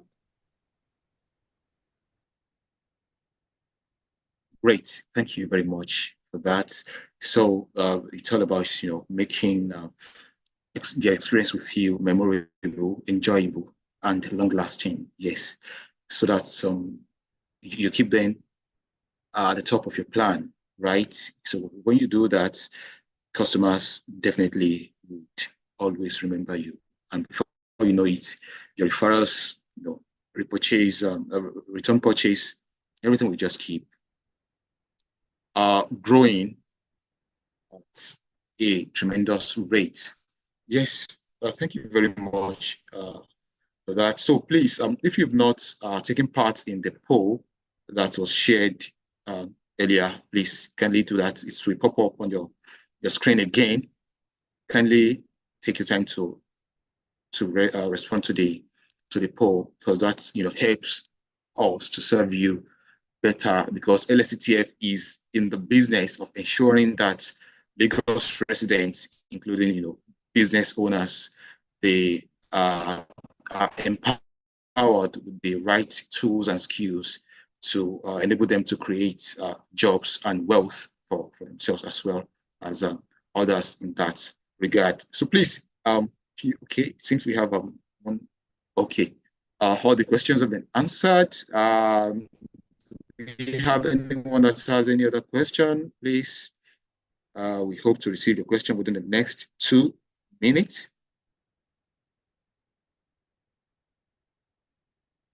So, Ms. Oriyomi, I really like the fact that you buttressed the point on data analytics the other time, because, as they say nowadays, data is gold. That means it's extremely valuable, right? And by leveraging data, businesses can know the pain points of their customers, chart the required strategies towards meeting those issues, and ensure that the actionable points obtained from those analytics can be deployed to enable the business to scale in that regard. So for businesses that are just getting started and trying to integrate digital tools to their operations. What would be your word for them in terms of how they can navigate the transition process from moving from being a traditional business to a business that is integrating digital tools towards ensuring that the customers they have memorable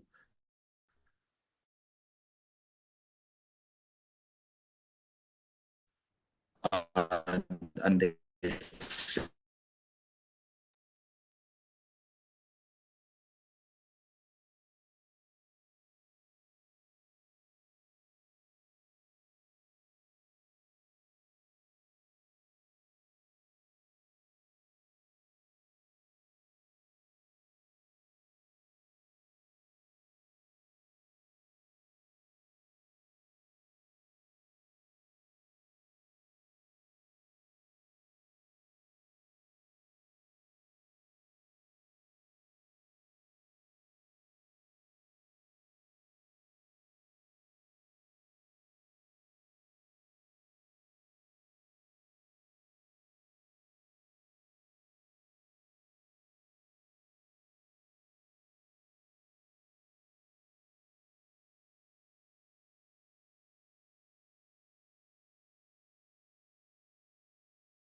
I don't know if anyone can hear me, but I think Mr. Mujeeb is having probably issues with his network.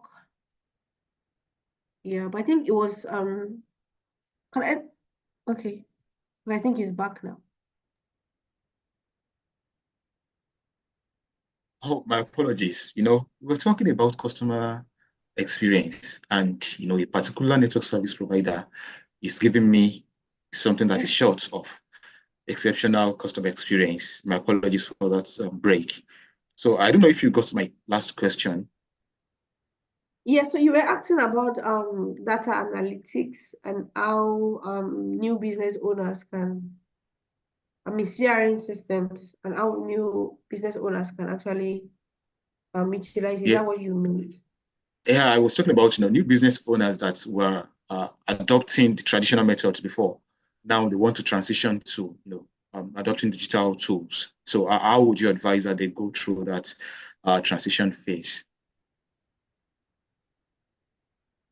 Okay, so before you go ahead and adopt the new technology and leveraging a lot of these new tools, right? First of all, have you worked on every other team? I mean, if you're a new business owner or you just started or you're into traditional method, have you kind of built your team to a stage where you have ants that can effectively use the systems? If it is just still you that is running the business, you might need to want to employ more hands, right? That would be in charge of this thing. Because yes, it's automated, but it still needs humans to, operate and gather the data it gets and also analyze all of these things. So I think the first thing is to at least have one or two persons that would assist with this upgrade. And when you're looking into getting these people, you should be people that are knowledgeable in that area, right? You might want to look into get someone that has an experience with data analytics or someone that knows about CRM systems properly that could help you, and trustworthy people with good customer experience and all of that. So get those people first, and then yes, let them handle that part. That does not stop you from supervising it too, because I know people that once they have people working with them, they just leave everything and then don't even try to monitor or make them accountable for what you do or what they do. Because if you monitor, I don't know what you don't know, what you employ them for, you actually get to learn from them, and you also can even do some things for yourself, right? So they can introduce you to, I think there are CRM systems now that are very easy to use. There are apps that you can use as a seller to actually generate invoices that you can use to upload your product. Yes, I think there are apps like that now that is even easy to use. You can even generate invoice, do your receipts and all of that. So for now, even if you can't use those advanced ones, you can still use all of those kinds. for now.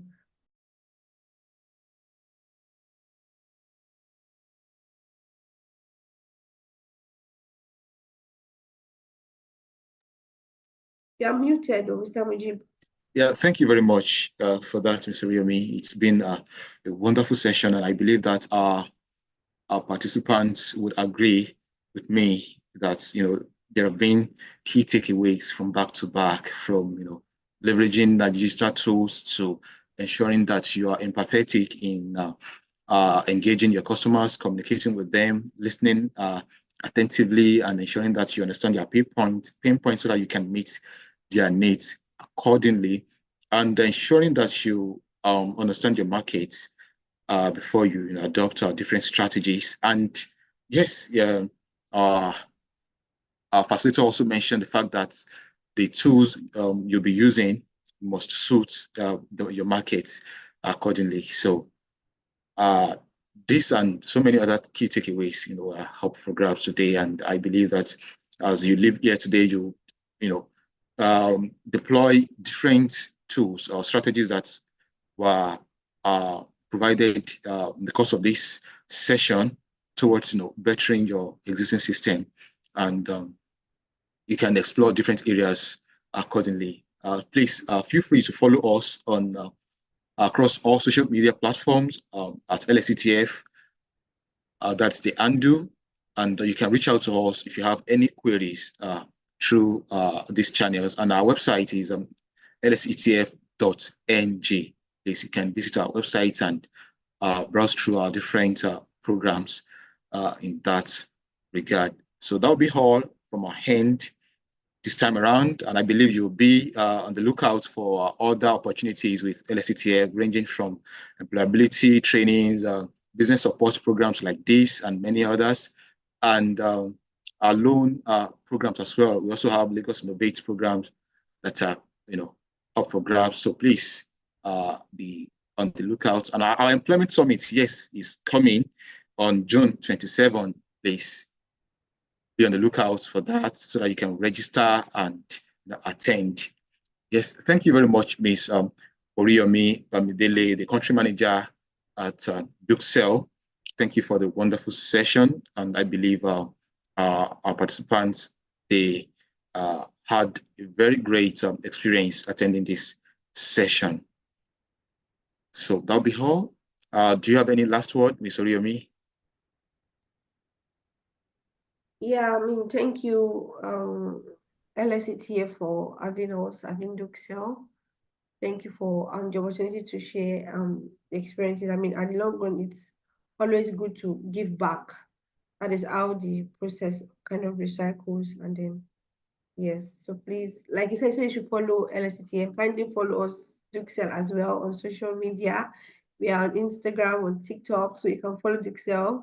And I think I dropped the link to our customer support team. If you have any other questions with regards to everything that I explained, you can always chat customer support team. They are there to answer you morning, day, and night. Yes, thank you, Mr. Mujeeb. It was nice working with you on this.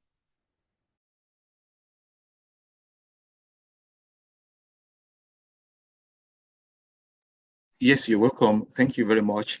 So till we come to your screen again, do enjoy the rest of the day, and we wish you a great experience in improving your customer relationship practices and scaling your business operation towards boosting sales. Do have a nice time. Bye for now.